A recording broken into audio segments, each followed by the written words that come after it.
we don't realize sometimes those subtle little triggers, those little subtle things that we're not doing that can lead to all of a sudden now I'm not getting out of bed anymore. I haven't been to work in a week. I haven't showered in a week.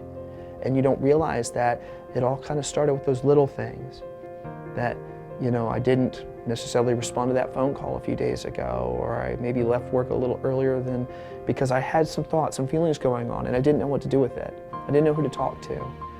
And I think that's where things can kind of gradually lead into what we may call mental illness or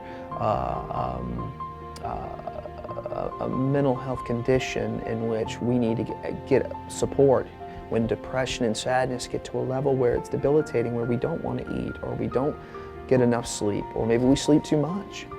Those are warning signs that tell us, hey, we need to go get some help.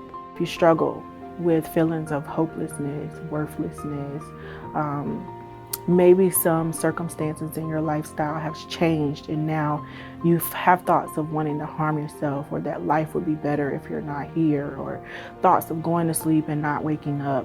If you have those types of thoughts, there's help for you. If you feel like you can't sleep because your mind is always racing, running to the next thought, there's help for you. If you have thoughts of harming other people that you know you don't want to have or don't want to act on, that there's help for that also. And then the next step is, what do I do?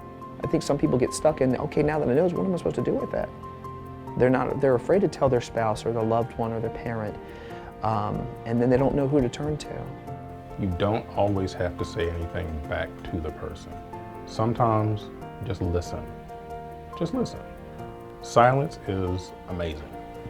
And then just let that person talk about what's going on with themselves. So it's not always about a back and forth.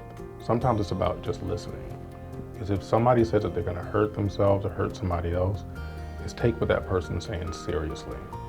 Some people will hear it, they'll laugh it off or say you're not going to do that or something like that, and then down the road it happens. So I would say if anybody says anything like that, take it seriously.